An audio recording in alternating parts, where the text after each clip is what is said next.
Subscribe channel Truth.id dan aktifkan lonceng notifikasi untuk mendapatkan informasi seputar live streaming dan video khotbah terbaru.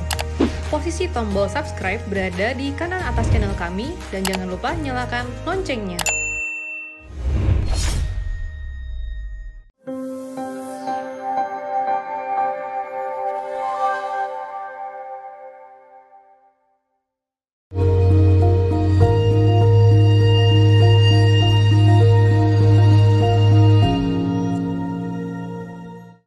Shalom saudara, kita masuk episode 139, Anda bertanya Alkitab menjawab dari ASNTT, saudaraku, di nomor 0823 5958 0 dan seterusnya. Salam Pak Eras, sebelumnya saya berterima kasih Pak, karena lewat acara Anda bertanya Alkitab menjawab ini, saya benar-benar diberkati karena banyak hal yang saya alami dan sering saya bertanya-tanya, mengapa begini, mengapa begitu. Dan lewat acara ini semua secara tidak langsung terjawab karena banyak yang mengalami dan menanyakannya kepada Bapak.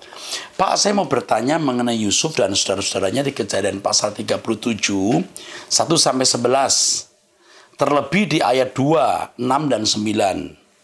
Apa pendapat Alkitab mengenai sikap Yusuf ini, Pak? Apakah sikap Yusuf yang mengadukan kejahatan kakak-kakaknya itu salah, Pak? Padahal ia bisa menasihati, memberitahukan kakak-kakaknya supaya tidak melakukan lagi, atau saat ia menceritakan mimpi-mimpinya itu. Apakah ada kesombongan dalam diri Yusuf saat menceritakan mimpi-mimpinya? Sebab saya salah satu orang yang menganggap Yusuf sombong di awal cerita hidupnya. Karena kasih sayang yang dia terima dari ayahnya membuat dia menjadi seperti meninggikan diri di hadapan kakak-kakaknya. Namun belakangan saat saya dan teman-teman rohani saya mendiskusikan tentang kisah Yusuf ini, saya merasa seperti telah menghakimi Yusuf. Karena sebenarnya dalam Kejadian 37 ayat 1 sampai 11 tidak dituliskan secara terbuka mengenai sikap Yusuf. Apakah sengaja menceritakan mimpinya untuk menyombongkan diri di hadapan kakak-kakaknya atau tidak? Kira-kira menurut Bapak bagaimana? Sebab saya takut menjadi orang yang seenaknya menafsirkan sendiri setiap kisah dalam Alkitab. Sebelumnya terima kasih Pak. Tuhan Yesus memberkati Bapak dan setiap pelayanan Pak. Oke, saya senang sekali dengan pertanyaan Bapak AS ini, atau Ibu AS ya, pokoknya AS ini.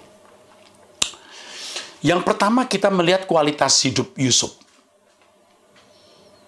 Ketika dia mendapat kesempatan untuk tidur dengan istri Tuan Potifar. Ini pasti cantik karena ini istri pejabat tinggi, istri penguasa. Yusuf menolak. Dan kalimat yang diucapkan Yusuf adalah, bagaimana aku berbuat dosa sebesar ini di hadapan Allahku. Ini bukan masalah aku dengan nyonya, bukan masalah aku dengan Tuhan, tapi masalah aku dengan Allahku. Berarti dia memang sudah terbiasa hidup dalam kawasan rohani yang takut akan Allah. Dan itu tidak bisa dalam satu hari, bukan dalam satu tahun. Pasti merupakan irama hidupnya yang lama dia jalani. Yang kedua, dia bisa menafsirkan mimpi pejabat minuman raja dan pejabat makanan raja dan pejabat minuman raja di penjara. Sampai bisa menafsirkan mimpi Firaun. Ini pasti orang yang dekat dengan Allah. Dan orang yang dekat dengan Allah tidak bisa dibangun dalam satu hari. Orang tidak bisa membangun dekat dengan Allah dalam waktu singkat. Nah, ketika Kejadian pasal 37 ayat 2 mengatakan bahwa Yusuf mengadukan kejahatan saudara-saudaranya kepada ayahnya, itu menunjukkan bahwa Yusuf tidak ikut terlibat dalam kejahatan kakak-kakaknya. Anda bertanya tadi di sini, kenapa tidak menasehati? Anda jangan lupa, Yusuf itu anak urutan 10, 11, 12. Anak urutan ke-11. Ya. Ruben, Simeon, Lewi, Yehuda, Isakar, Zebulun, Gad, Aser. Sebulun kata saya lupa nih, Ruben, Levi, Yehuda, Isakar, Zebulun, Naftali. Oke, saya mesti harus membuka dulu, tapi urutannya belakangan. Ya. Dulu saya hafal, ini sudah umur ya saudara. Hafal nama-nama anak ini, Robin, Simon, Levi, Yehuda. Ini urutan belakang, adik jauh. Ya. Yang lain sudah menikah juga dia masih baru lahir. Dan Anda tahu bahwa Yusuf lahir di hari tua Yakub. Anda lihat ceritanya. Jadi dia tidak akan bisa menasihati kakak-kakaknya yang punya rentang umur beda bisa belasan dan puluhan tahun. Satu. Yang kedua, kalau dia menceritakan mimpi itu bukan karena dia sombong, tetapi karena dalam kepolosan dan ketulusannya. Jangan lupa, kesombongan itu bukan sikap lahiriah, tapi sikap hati, sikap batin. Seperti misalnya ada orang yang nama gelarnya ditaruh. Kenapa sih mau ditaruh? Apa sih artinya gelar? Nggak usah ditaruh lah. Ya, saudaraku, sebenarnya nggak ditaruh juga tidak apa-apa. Tapi ada orang yang kalau gelarnya tidak ditaruh marah. Tetapi di dalam etika akademis, etika kehidupan, gelar itu patut ditaruh. Dan orang yang memiliki gelar, ketika namanya muncul dan ada gelarnya, dia nggak merasa hebat juga. Itu kan soal batin. Ya memang kalau kemudian namanya tidak disertakan gelarnya, dia marah, nah itu baru ketahuan. Ya mestinya mengoreksi lah, tapi tidak usah marah. Jadi jangan saudara menuduh orang yang nama gelarnya ditaruh berarti sombong. Orang yang punya gelar pun nggak merasa itu sesuatu yang berharga, saudara saja yang memiliki pandangan negatif. Iya, jangan begitu. Ya. Oke, itu yang saya mau sampaikan dan cukup ya. Jadi kesombongan bukan soal penampilan lahiriah ya, tapi sikap batiniah kita. Oke. 08536135 dan seterusnya. Salam Pak Era, saya pria usia 50 tahun lebih. Terima kasih atas firman yang sungguh luar biasa dan membuat pandangan saya terhadap firman Tuhan semakin terbuka dan mendorong saya untuk menghidupinya.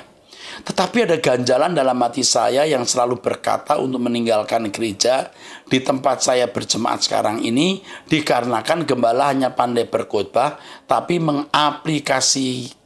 pengaplikasiannya jauh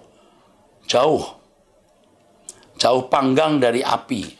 Jauh panggang dari api, istilahnya jauh ya dari apa yang dikatakan, alias munafik. Seperti di Matius 23 ayat 3. Beliau bukan menjadi teladan, malah menjadi batu sandungan. Saya merasa seperti ada sesuatu yang menghambat dan mengikat saya dan sulit untuk naik ke level rohani yang lebih tinggi. Apa karakter gembala bisa tertular ke pelayan dan jemaat yang dipimpinnya? Saya jawab dulu ya. Sangat bisa. Sangat bisa. Tetapi bukan berarti mutlak pasti tertular. Tinggal bagaimana individu itu menerimanya. Kadang-kadang kesalahan orang yang kita lihat justru menjadi teguran bagi kita, nasihat bagi kita, peringatan bagi kita untuk tidak melakukan hal yang sama. Dan apakah saya boleh meninggalkan gereja tersebut karena saya merasakan dan melihat beliau sulit untuk berubah dan sepertinya tidak akan berubah? Saya takut tertular, Pak. Saya bukan menghakimi, tapi ini fakta. Menghakimi itu artinya menilai dan menghukum. Kalau Anda hanya menilai, itu Anda tidak menghakimi. Itu namanya membedakan roh. Jadi jangan merasa berdosa kalau Anda bisa menemukan kesalahan orang. Tapi tidak menghukum. Menilai saja. Tapi tentu penilaian Anda harus benar, Pak. Ya. Apakah Anda harus meninggalkan gereja itu? Nah, ini yang saudara harus tanyakan kepada Tuhan. Anda bisa tetap di situ dan menjadi berkat untuk Bapak Gembala. Dan bisa menjadi berkat juga untuk jemaat, untuk bisa mendampingi bukan individu tapi pelayanan gereja itu sendiri. Bukan tidak mungkin Anda dibutuhkan di gereja itu untuk menjadi berkat mendampingi jemaat, bukan mendampingi gembala kalau gembala tidak bisa didampingi. Tetapi bukan tidak mungkin suatu kali Tuhan pakai Anda untuk mengingatkan dan menegur pendeta itu. Ya, di sini perlu didoakan. Digumuli dalam doa. Oke? Puji Tuhan. Anda orang baik, ya. Pertahankan sikap hati yang baik dan tumbuhkan. 0817 711 dan seterusnya. Salam Om Eras, izin bertanya. Apa kita harus skeptis untuk hal tertentu dalam ilmu psikologi? Pertanyaan ini agak bias, namun mungkin Om Eras dapat memperjelas mengungkapkan pandangan Om Eras terkait hal-hal khusus mengenai psikologi yang harus dipandang skeptis. Tujuannya agar tidak meleset memahami ilmu ini maupun antropologi, sekalipun ilmu teologi jurusan konseling pastoral. Terima kasih teladannya. Tua Sola Gracia. Oke. Begini. Kita bisa menerima ilmu kedokteran. Kita bisa menerima berbagai disiplin ilmu pengetahuan lain. Mengapa psikologi tidak bisa? Sebagaimana ada cacatnya berbagai bidang, psikologi pun ada cacatnya. Tapi kalau Anda makan nasi satu piring lalu ada kerikil 2 di situ, kan Anda nggak buang seluruh nasi itu. Pasti juga ada hal-hal yang tidak cocok untuk kita, pasti ada. Apalagi psikologi bertalian dengan hubungan antar manusia. Ini sangat dekat dengan konseling pastoral dalam ranah ilmu teologi, ya. Juga ada pastoral konseling. Harus Anda ketahui bahwa dalam konseling pastoral itu psikologi dibutuhkan. Tentu ilmu ini dibangun dari pengalaman. Pengalaman bukan dengan monyet atau kodok atau kucing, tapi dengan manusia. Sehingga kita oleh bantuan psikologi dapat melihat gejala-gejala jiwa manusia. Dan itu bisa memberi bantuan kepada kita. Cuma kita harus teliti juga ada hal-hal yang berunsur fasik dalam psikologi yang tidak boleh kita adopsi. Kalau Anda tanya yang mana, tentu saya tidak bisa menjelaskan semua di sini. Tapi Roh Kudus akan memimpin kita. Yang kedua, psikologi tidak bisa menyelesaikan secara tuntas. Karena penyelesaian masalah yang hanya pada tataran kefanaan, tataran fana, tataran sementara, itu belumlah tujuan kehidupan. Tujuan kehidupan adalah mengantar manusia menjadi manusia sesuai rancangan Allah semula dalam konteks Kristen. Kalau dalam konteks non-Kristen, kalau Anda seorang psikolog Kristen lalu menghadapi orang-orang non-Kristen, Anda bisa menggunakan kok kebenaran-kebenaran Alkitab untuk meneduhkan jiwanya, untuk menangkan jiwanya, sehingga ia pada level menjadi orang baik. Tapi kalau untuk orang Kristen, Anda harus membawa kepada level sempurna seperti Bapa dan serupa dengan Yesus. Itu bedanya. Jadi di dalam kekristenan, ya, konseling pastoral itu membawa manusia kepada kesempurnaan. Makanya kalau seorang konselor di lingkungan gereja hanya menguasai ilmu konseling atau psikologi dan psikologi, tidak menguasai kebenaran Alkitab, mubazir, sia-sia. Banyak psikolog-psikolog hebat di luar.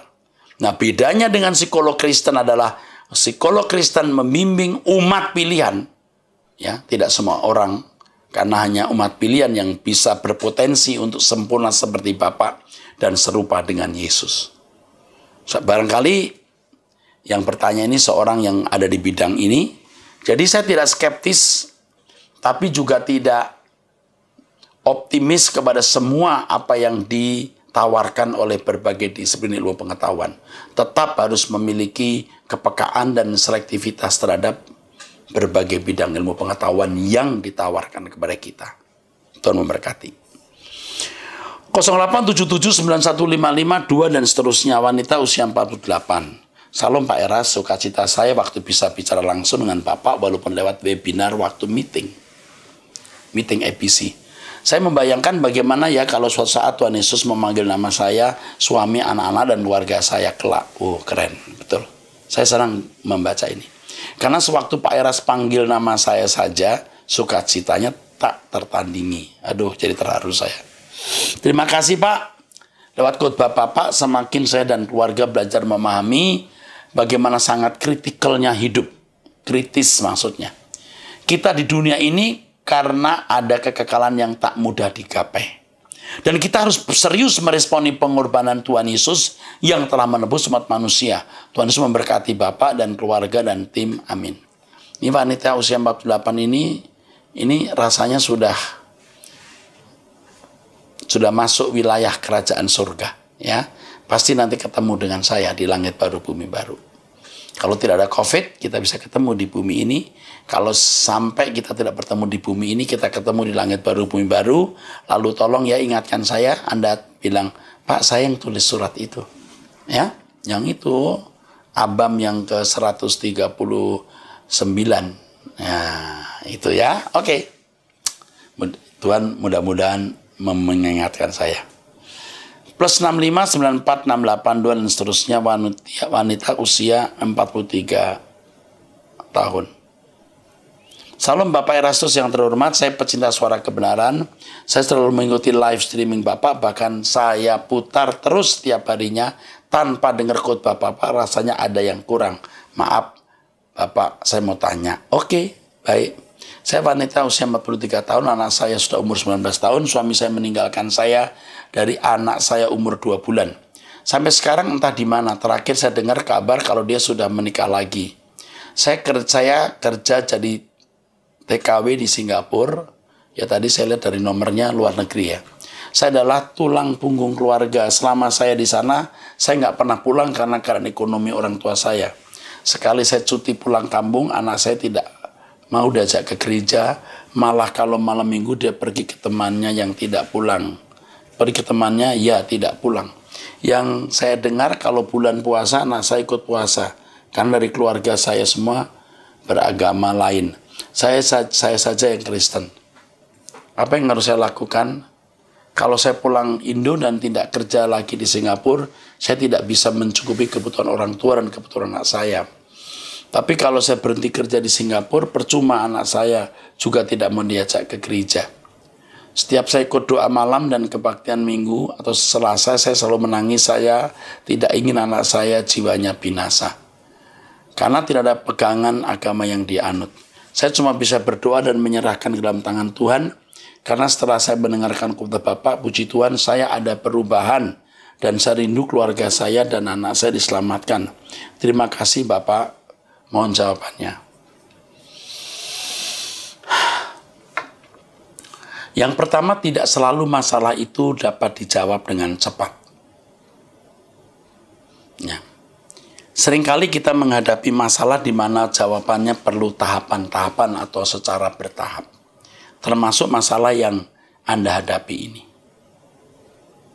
Yang pertama, tetap berdoa. Itu pasti. Dan naluri saya mengatakan bahwa Tuhan tidak akan mempermalukan Anda, dan ya itu memang Alkitab sih ya. Dari pengalaman hidup saya juga, Tuhan tidak permalukan orang yang berharap kepadanya. Ya, tapi jangan memberhalakan masalah itu. Karena masalah ini di luar kesanggupan dan kemampuanmu. Ya. Anda boleh terbeban, Anda boleh susah hati, tapi Anda tidak boleh hanyut dan tenggelam sampai Anda tidak hormat atau kurang hormat kepada Allah. Sukacita kita itu bukan di mana-mana, hanya Allah. Sekalipun dagingku, hatiku habis lenyap, gunung batu dan bagianku tetaplah Allah. Jadi keadaan terburuk apapun tidak boleh membuat Anda kurang bersukacita di dalam Tuhan. Jangan memberhalakan masalah. Jadi yang pertama berdoa, yang kedua jangan hanyut oleh masalah. Duka cita iya, susah hati iya, tapi jangan hanyut. Yang ketiga, Anda bisa menelpon dia tiap hari. Anda bisa menyampaikan kata-kata tapi tidak menggurui. Keempat, Anda bisa mencari orang yang bisa membimbing dia. Pasti ada kenalan Anda di Indonesia untuk bisa melayani dia, mementorin dia. Oke, itu saja. Ya, cari orang yang bisa mementoring dia. Lakukan ini. Tapi sering-sering Anda telepon, Anda mengirim uang, dia suka apa, Anda belikan, itu akan punya pengaruh. Oke? Tuhan memberkati. Selamat berjuang, ya. Oke, Jemaat GSKI Jakarta Barat 0812 1920 4 dan seterusnya. Usia 46 tahun, laki-laki. Salam Pak, saya ingin bertanya, apakah ada dosa keturunan dari orang tua? Karena di Alkitab saya pernah baca Tuhan marah dan memberikan kutuk sampai beberapa turunan. Ya, Kesalahan orang tua bisa dipikul oleh anak. Tetapi itu tidak mutlak. Artinya kesalahan apa itu? Ada kesalahan yang tidak harus anak pikul. 1. 2. Ada dosa orang tua yang anak pikul tapi anak bisa keluar dari keadaan itu. 3. Di dalam Yesus semua bisa dilepaskan. Jadi keadaan buruk yang kita alami karena orang tua misalnya malas, jahat, jadi miskin, anak ikut memikul. Itu tidak masalah. Karena keadaan bagaimanapun tetap bisa menjadi berkat bagi orang yang mengasihi Tuhan. Dan itu bisa membimbing kita ke surga. Nah, kalau bicara soal kutuk di Perjanjian Lama, itu kan selalu sekitar masalah pemenuhan kebutuhan jasmani. Ditawan musuh lah, jadi miskin lah, sakit lah.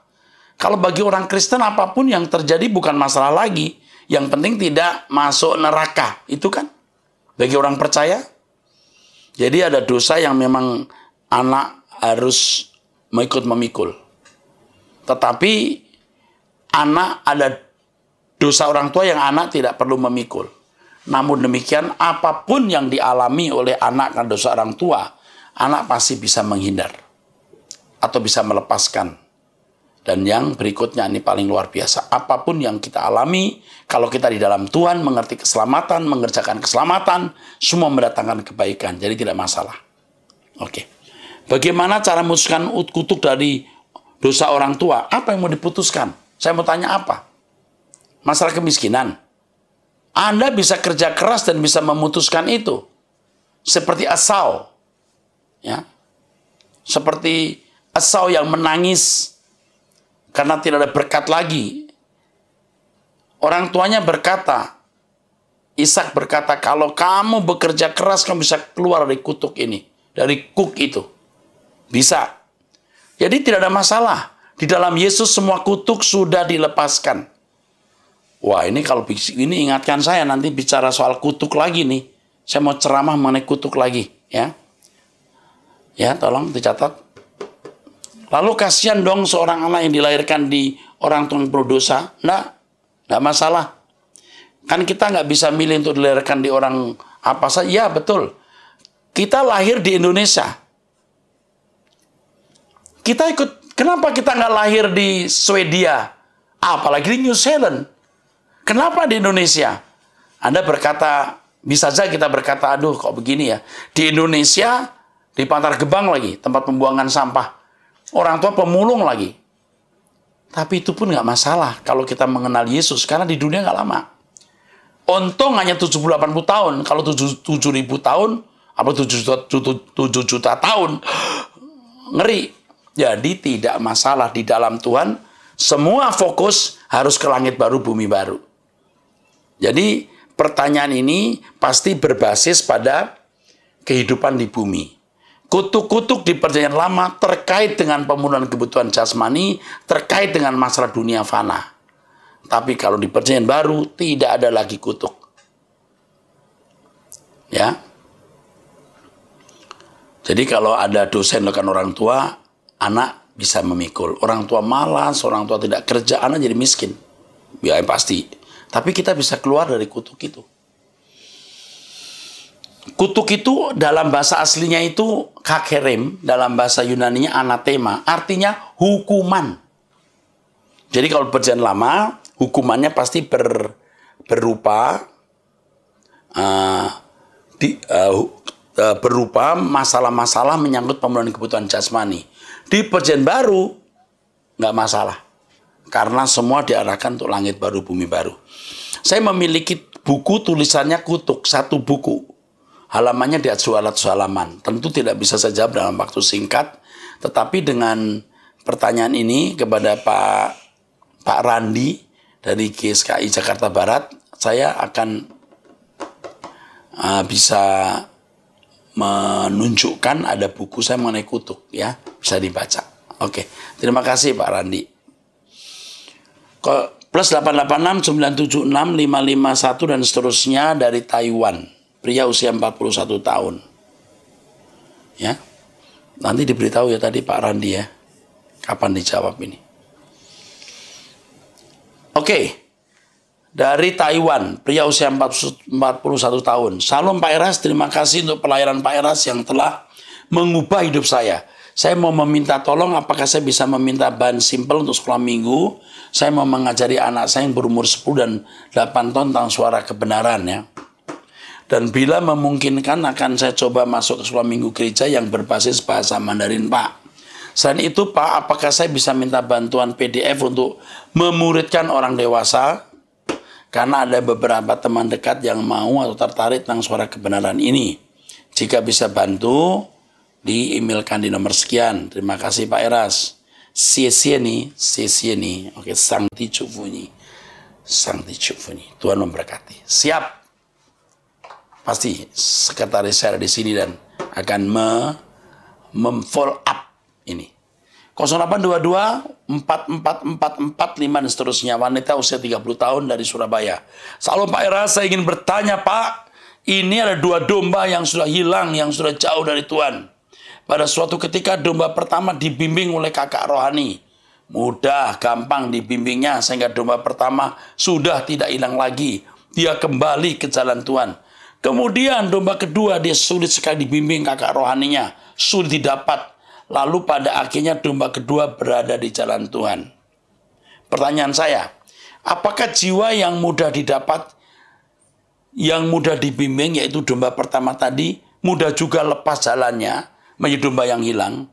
Apakah jiwa yang sulit didapat, yaitu domba kedua, susah juga hilang, lepas lagi, dia pasti setia? Terima kasih Pak. Anda memberikan 2 contoh. 2 contoh yang tidak jelas. Artinya begini. Tidak jelas artinya begini, saudara. Saya tidak tahu karakteristik kepribadian dari masing-masing pribadi ini. Saya tidak tahu. Ya. Jadi saya tidak bisa menilai karena 2 orang pasti 2 karakteristik dan kepribadian. 10 orang 10 karakteristik yang berbeda. 100 orang 100 karakteristik yang berbeda. Jadi belum tentu yang tadi mudah didapat lalu mudah keluar, atau mudah dapat sulit keluar, atau yang sulit dibimbing juga sulit keluar. Bukan, belum tentu. Tergantung daripada keadaan individu itu. Banyak faktor. Istilahnya variabelnya banyak. Jadi tidak bisa dijawab. Masing-masing orang pasti punya keunikan atau kekhasan. Tetapi saya appreciate dengan penanya. Ini pasti penanya itu ada di dalam lingkungan pelayanan. Minta hikmat Tuhan ya. Anda orang yang akan menjadi berkat bagi banyak orang. Minta hikmat Tuhan, Tuhan akan bimbing. Bagaimana memimpin seseorang ke jalan Tuhan yang benar dan mempertahankannya. Tetapi saya mau tambahkan soal hilang atau tidak terhilang. Kalau namanya hilang, itu bukan hanya kalau keluar dari gereja. Tetap di dalam gereja tapi tidak hidup serupa dengan Yesus pun itu berarti kegagalan. Jadi ukuran hilang atau tidak jangan diukur dari tidak ke gereja atau ke gereja. Jangan diukur sekedar aktif di dalam kegiatan gereja dan tidak aktif. Tetapi diukur dari kualitas moral, karakternya. Ya, orang yang tidak terhilang, orang yang makin seperti Yesus. Tuhan memberkati. Oke. 0813 1988 1 seterusnya. Salam Pak Pendeta Erastus, apabila pasangan sudah melakukan hubungan suami istri sebelum menikah, apakah boleh menerima pemberkatan nikah di gereja atau bagaimana seharusnya Pak? Mohon penjelasannya Pak Pendeta. Ini masalah yang dari dulu dipersoalkan. Saudara, kita itu harus benar-benar dipimpin Roh Kudus menghadapi hal seperti ini. Yang pernah melakukan hubungan seks sebelum nikah, apakah diberkati? Ini kalau si A sama si B. Atau si A pernah hubungan sama si L, B sama si R. Lalu ketemu, sama-sama melakukan hubungan seks. Diberkati nggak? Coba. Yang pertama saya akan bertanya, siapa yang memberkati pernikahan itu? Tuhan. Bukan manusia. 2. Dalam konseling pernikahan harus ada pertobatan dia. Bukan hanya hubungan seks. Oh, tidak hubungan seks, tapi nyolong di perusahaan, itu pun dosa. Oke, tapi ini terkait hubungan ini. Oh ya, apapun. Apapun. Kalau sudah hamil, nah ini jadi masalah, jadi batu sandungan. Sebaiknya tidak diberkati di depan banyak orang di gereja, akan jadi batu sandungan. Bijaksana di rumah atau di tempat lain, dan bisa-bisanya tidak mempermalukan dia. Dan saya tidak setuju kalau orang melakukan hubungan seks sebelum menikah, lalu diumumkan. Suruh ngaku dosa depan jemaat. Itu juga apalagi tidak bijaksana. Ya. Tidak ada orang yang pernah bercita-cita nanti akan melakukan hubungan seks sebelum nikah. Tidak ada. Dunia ini sudah jahat. Kalau sampai pemuda kita melakukan hubungan seks di luar nikah, itu bisa kesalahan gereja, bisa kesalahan keluarga juga dari banyak pihak. Kalau Anda berkata, kita nggak usah berkati Pak. Kita nggak usah berkati Pak. Jadi pelajaran. Apakah pelajaran itu bermanfaat untuk orang itu sendiri dan untuk orang lain? Saya bukan mengatakan setuju atau tidak setuju. Saya harus melihat kasusnya secara lengkap. Tetapi dengan pernyataan-pernyataan saya ini, saudara sudah cukup memiliki gambaran. Ya, yang penting pemberkatan nikah dilakukan atas orang yang benar-benar punya komitmen mau menikah. Siapapun dan bagaimanapun keadaan sebelumnya. Menikah dalam kekudusan Tuhan, dalam komitmen hidup suci, dan bersama-sama tanpa melihat masa lalu. Ya. Banyak kasus seorang wanita yang menikah lalu suaminya kabur, dan waktu sekarang menikah lagi punya anak, bahkan punya beberapa istri, lalu wanita ini bagaimana? Nggak boleh menikah. Masih usia 23 tahun. Lalu ketemu dengan pria yang baik-baik. Lalu bagaimana? Banyak kasus. Tetapi dengan pertimbangan tadi Anda punya kebijakan. Siapa yang memberkati kita? Tuhan atau kita? Tuhan. Yang penting komitmen dari pasangan itu. Jangan mempermalukan orang dengan suruh mengaku depan jemaat. Atau kalau sudah melakukan hubungan seks, tidak ada alas dari bantal. Kalau sudah melakukan hubungan seks, tidak tumpang tangan. Hal-hal begini ini naif. Jangan dilakukan. Oke? Saya kira itu saja. Kita akan masuk di episode yang ke-140 di pertemuan mendatang. Terima kasih untuk keterlibatan saudara-saudara semua dalam Anda bertanya Alkitab menjawab ini. Saya minta kalau bertanya tulis jenis kelamin, lalu umur. Ya, sampai jumpa. Tuhan memberkati.